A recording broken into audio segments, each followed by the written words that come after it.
Hello जनता।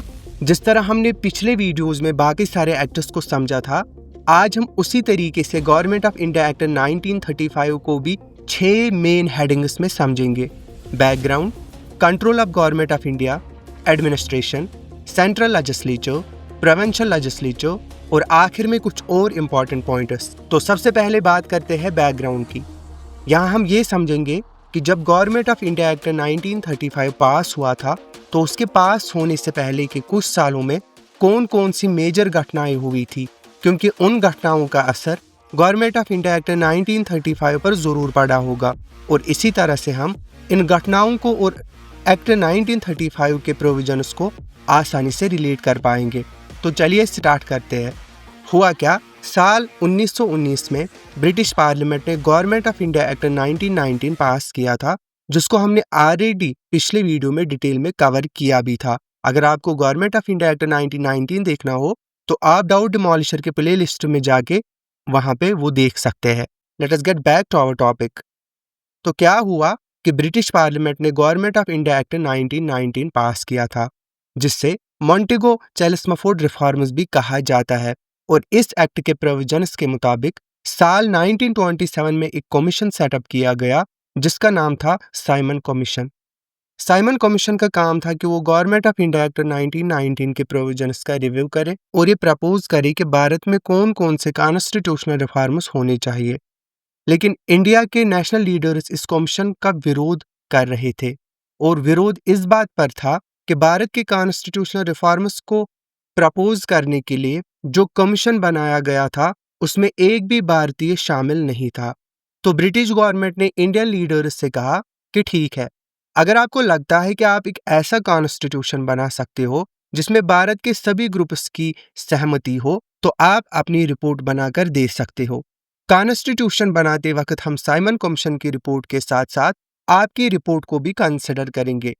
Indian leaders ने इस challenge को एक्सेप्ट किया और एक कमेटी बनाई और इस कमेटी के चेयरमैन थे मोतीलाल नेहरू। इसीलिए इस कमेटी की रिपोर्ट को नेहरू रिपोर्ट कहा गया। उसके कुछ समय बाद साइमन कमीशन ने भी अपनी रिपोर्ट पब्लिश कर दी और उधर जिन्ना ने भी अपने 14 पॉइंट्स दे दिए, जिसे जिन्ना के 14 पॉइंट्स भी कहा जाता है। मोहम्मद अली जिन्ना ने ये 14 पॉइंट्स दिए क्योंकि उनको लग रहा था कि नेहरू रिपोर्ट में मुस्लिम्स की डिमांड्स को प्रॉपरली कंसिडर नहीं किया गया था। तो साइमन कमीशन की रिपोर्ट, नेहरू रिपोर्ट और जिन्ना के 14 पॉइंट्स पर डिस्कशंस के लिए ब्रिटेन में 3 राउंड टेबल कॉन्फ्रेंसेस कंडक्ट की गई 1930 से लेके 1932 तक। फाइनली इन कॉन्फ्रेंसेस के डिस्कशन और रिकमेंडेशंस के बेस पर साल 1933 में एक वाइट पेपर पब्लिश किया गया और इसके अलावा ब्रिटिश गवर्नमेंट ने कुछ और जॉइंट कमिटीज भी बनाई थी डिफरेंट इश्यूज पर रिसर्च के लिए। इनकी रिपोर्ट्स को भी इंक्लूड किया गया और इन सभी बेसिस पर गवर्नमेंट ऑफ इंडिया एक्ट 1935 बनाया गया। हमने देखा कि गवर्नमेंट ऑफ इंडिया एक्ट 1919 में पहली बार प्रेएम्बल को इंक्लूड किया गया था, लेकिन एक्ट 1935 में प्रेएम्बल मिसिंग था। अब देखते हैं कि गवर्नमेंट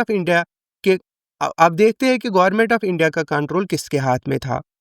इंडियन गवर्नमेंट का कंट्रोल अभी भी सेक्रेटरी ऑफ स्टेट के हाथों में था। उस वक्त सेक्रेटरी ऑफ स्टेट थे लॉरेंस डुंडास, जो कि ब्रिटेन में रहते थे और वाइसरॉय की मदद से इंडियन एडमिनिस्ट्रेशन को चला रहे थे।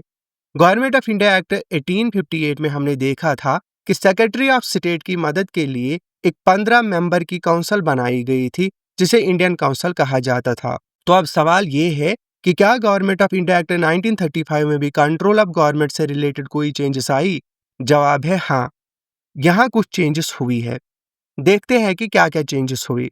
पहली चेंज ये हुई कि इंडियन काउंसिल को अब सिर्फ एडवाइजर्स कहा जाएगा और एडवाइजर्स की संख्या को 15 से घटाकर 6 कर दी गई। दूसरी चेंज ये थी क्योंकि गवर्नमेंट ऑफ इंडिया एक्ट 1935 के मुताबिक बर्मा को इंडिया से अलग कर दिया गया था, इसीलिए secretary of state for India का नाम अब secretary of state for India and Burma कर दिया। इस वक्त सेक्रेटरी ऑफ द स्टेट थे लॉरेंस डुंडास, जिसे सेकंड मार्क्यूस ऑफ ज़ेटलैंड भी कहा जाता है। ये बने पहले secretary of state for India and Burma. अब देखते हैं कि गवर्नमेंट ऑफ इंडिया एक्ट 1935 में एडमिनिस्ट्रेशन से रिलेटेड कोई चेंजेस आई या नहीं। पहले हमें देखना होगा कि गवर्नमेंट ऑफ इंडिया एक्ट 1919 में क्या प्रोविजंस थे। आपको पता होगा कि वाइसरॉय के पास ऑर्डिनेंस पावर पहले से थी इंडिया काउंसिल्स एक्ट 1861 से, और एग्जीक्यूटिव काउंसिल में 6 मेंबर्स थे जिसमें 3 इंडियंस को एलो किया गया था। तो क्या गवर्नमेंट ऑफ इंडिया एक्ट 1935 में यहाँ पे कोई चेंजेस आई? नहीं, गवर्नमेंट ऑफ इंडिया एक्ट 1935 में यहाँ कोई भी चेंजेस नहीं की गई।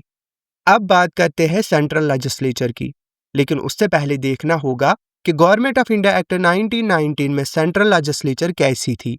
गवर्नमेंट ऑफ इंडिया एक्ट 1919 को अगर हम देखें तो इसके मुताबिक लेजिस्लेटिव असेंबली में 145 मेंबर्स थे और काउंसिल ऑफ स्टेट में 60 मेंबर्स थे, और इन दोनों हाउसेज में कुछ मेंबर्स इलेक्ट होते थे और कुछ मेंबर्स वाइसरॉय द्वारा नॉमिनेट किए जाते थे, और इनमें से जो है कुछ नॉमिनेटेड मेंबर्स में से कुछ ऑफिशियल्स होते थे और कुछ नॉन ऑफिशियल्स होते थे।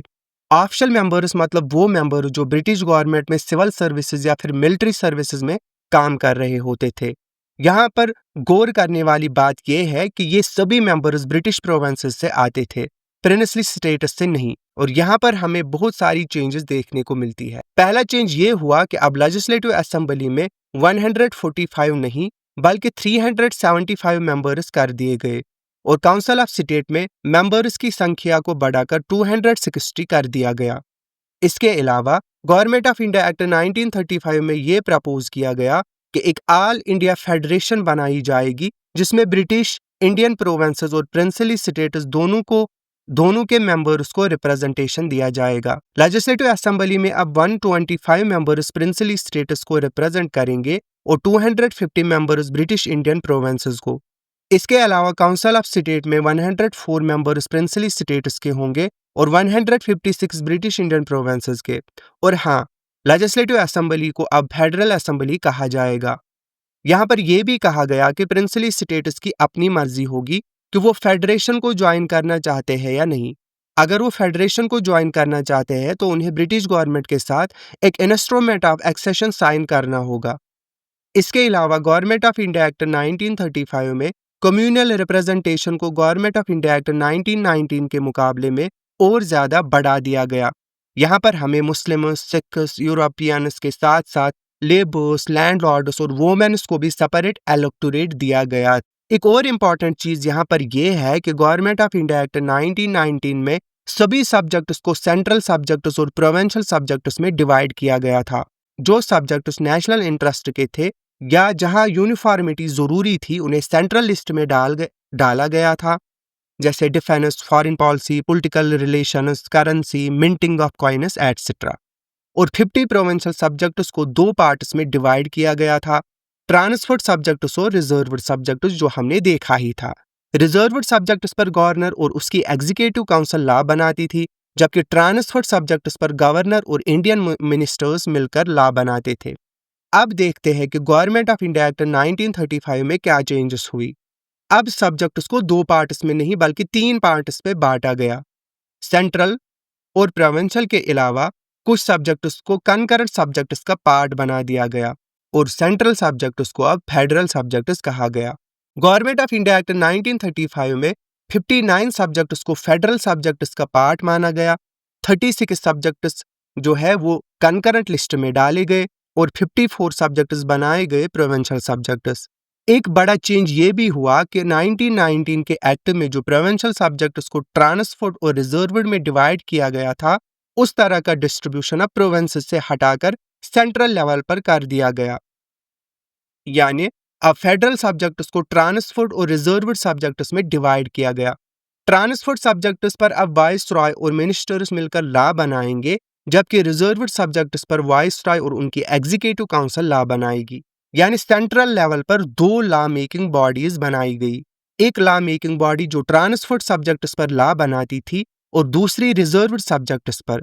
इसीलिए कहा गया है कि गवर्नमेंट ऑफ इंडिया एक्ट 1935 ने सेंट्रल लेवल पर डायरकी इंट्रोड्यूस कर दी थी, जो कि साइमन कमीशन की रिकमेंडेशन पर किया गया था। ये तो क्लियर है कि फेडरल सब्जेक्ट्स पर लॉ सेंट्रल लेजिस्लेचर बनाएगा और प्रोविंशियल सब्जेक्ट्स पर प्रोविंशियल लेजिस्लेचर। जो तीसरे सब्जेक्ट्स है यानी कंकरेंट सब्जेक्ट्स, उन पर सेंट्रल लेजिस्लेचर और प्रोविंशियल लेजिस्लेचर दोनों मिलकर लॉ बनाएंगे। लेकिन मान लो कोई ऐसा सब्जेक्ट आ जाए जो ना फेडरल लिस्ट का पार्ट है और ना प्रोविंशियल लिस्ट का और ना ही कंकरेंट का, तो उसे कहा जाएगा रेसिडुअल सब्जेक्ट। ऐसे सब्जेक्ट को किसी न किसी लिस्ट में डालना जरूरी है, लेकिन इस प्रोसेस में टाइम लग सकता है। इसलिए वाइसरॉय को ये पावर दी गई थी कि वो किसी भी रेसिडुअल सब्जेक्ट पर लॉ बना सकता है। तो ये थे वो चेंजेस जो सेंट्रल लेजिस्लेचर लेवल पर हुए। अब देखते हैं कि प्रोविंशियल लेजिस्लेचर में क्या चेंजेस हुई, लेकिन पहले देखते हैं कि गवर्नमेंट ऑफ इंडिया एक्ट 1919 में प्रोविंशियल लेजिस्लेचर की क्या स्थिति थी। हमने देखा था कि प्रोविंशियल लेजिस्लेचर नए जगहों पर थी। इसके अलावा एडिशनल मेंबर्स की संख्या को बढ़ाया गया था, जिसमें कुछ मेंबर्स इलेक्टेड होते थे और कुछ नॉमिनेटेड, जो हमने ऑलरेडी एक्ट 1919 में कवर किया।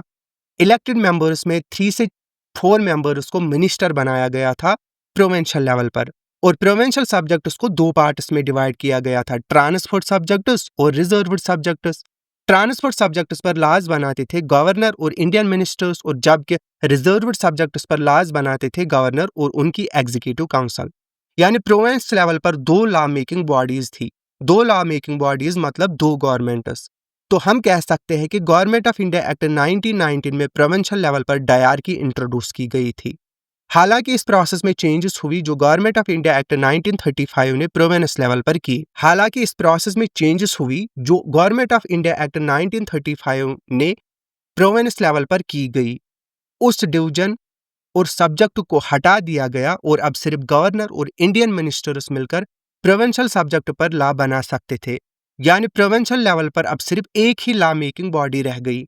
इसके अलावा यहाँ ये भी कहा गया कि प्रोविंशियल लेवल पर सेंटर किसी भी तरह का कोई इंटरफेरेंस नहीं करेगा, यानी सेंटर की दखल अंदाजी को हटा दिया गया और प्रोविंसेस को ऑटोनोमस यानी खुद मुख्तार बना दिया गया। इसके अलावा अब जो है प्रोविंशियल लेजिस्लेचर्स 9 जगह नहीं बल्कि 11 जगह एस्टैब्लिश की गई। बिहार, उड़ीसा के अलग अलग प्रोविंशियल असेंबलीज बनाई गई और इसके साथ साथ बॉम्बे प्रेसिडेंसी से सिंध को भी अलग कर दिया गया। बॉम्बे प्रेसिडेंसी से सिंध को अलग करने की डिमांड जिन्ना ने अपने 14 पॉइंट्स में की थी। तो जिन्ना और मुस्लिम लीग दोनों ही गवर्नमेंट ऑफ इंडिया एक्ट 1935 की इस चेंज से बहुत ज्यादा खुश थे।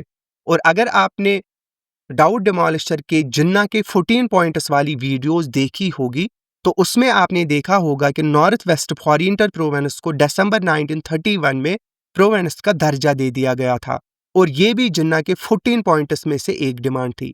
तो हम कह सकते हैं कि गवर्नमेंट ऑफ इंडिया एक्ट 1935 ने उड़ीसा और सिंध को 2 सेपरेट प्रोविंसेस बनाए, जबकि नॉर्थ वेस्ट फॉरिएंटर प्रोविंस एक्ट के आने से पहले ही बन चुकी थी। इसके अलावा बर्मा को इंडिया से सेपरेट कर दिया गया, जो कि साइमन कमीशन की रिकमेंडेशन पर किया गया। तो ये थे वो 11 प्रोविंसेस जो गवर्नमेंट ऑफ इंडिया एक्ट 1935 के इम्प्लीमेंट होने के बाद देखने को मिले।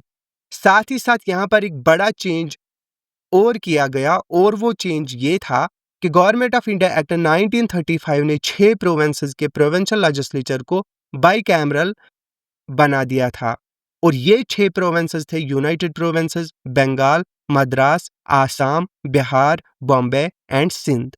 तो ये थे वो चेंजेस जो प्रोविंशियल लेजिस्लेचर में हुई। अब देखते हैं कुछ और इंपॉर्टेंट पॉइंट्स जो गवर्नमेंट ऑफ इंडिया एक्ट 1935 में देखने को मिली। पहली चेंज ये थी establishment of federal court. Government of India act 1935 ने कहा कि अगर 2 स्टेट्स के बीच कोई भी बात हो जाती है या स्टेट और फेडरल गवर्नमेंट के बीच कोई इश्यू हो जाए तो ऐसे इश्यूज को सुलझाने के लिए फेडरल कोर्ट बनाया जाएगा और अल्टीमेटली 1937 में ये फेडरल कोर्ट दिल्ली में एस्टैब्लिश किया गया और 1950 में इसी कोर्ट का नाम बदलकर सुप्रीम कोर्ट ऑफ इंडिया कर दिया गया। दूसरी चेंज थी establishment of reserve bank of India. Federal court के अलावा गवर्नमेंट ऑफ इंडिया एक्ट 1935 में करेंसी और क्रेडिट को कंट्रोल करने के लिए रिजर्व बैंक ऑफ इंडिया भी एस्टैब्लिश किया गया। हमने गवर्नमेंट ऑफ इंडिया एक्ट 1935 के सेंट्रल लेजिस्लेचर में देखा था कि एक ऑल इंडियन फेडरेशन बनाने की बात की गई थी, जहां प्रिंसली स्टेट्स को ये आज़ादी थी कि वो चाहे तो फेडरेशन ज्वाइन करे और अगर ना चाहे तो ना करे। बात क्या हुई कि प्रिंसली स्टेट्स ने फेडरेशन ज्वाइन करने में कोई इंटरेस्ट नहीं दिखाया, इसीलिए गवर्नमेंट ऑफ इंडिया एक्ट 1935 का फेडरेशन बनाने वाला पार्ट कभी इम्प्लीमेंट हो ही नहीं पाया। लेकिन ब्रिटिश इंडियन प्रोविंसेस की इलेक्टेड सीट्स को फिल करने के लिए 1937 में देश में प्रोविंशियल इलेक्शंस ऑर्गेनाइज किए गए और इन इलेक्शंस में पहले से भी ज़्यादा लोगों को वोट देने का अधिकार दिया गया और इन इलेक्शंस में अराउंड 3 करोड़ लोग एलिजिबल वोटर्स थे। Last point, largest act of that time. यहाँ पर एक लास्ट पॉइंट ये भी है कि गवर्नमेंट ऑफ इंडिया एक्ट 1935 उस वक्त का सबसे बड़ा एक्ट था, जिसमें 321 सेक्शंस, 14 पार्ट्स, 10 शेड्यूल्स थे। तो ये थे गवर्नमेंट ऑफ इंडिया एक्ट 1935 के एडिशनल पॉइंट्स। तो आज के वीडियो में इतना ही। मिलते हैं अगले वीडियो में एक नए टॉपिक के साथ। डाउट डिमोलिशर पे हिस्ट्री के और भी बाकी वीडियोस अच्छे से डिटेल में एक्सप्लेन किए गए हैं। आप चाहो तो आप प्ले लिस्ट में जाके उनको देख सकते हो। Thanks for watching doubt डिमोलिशर।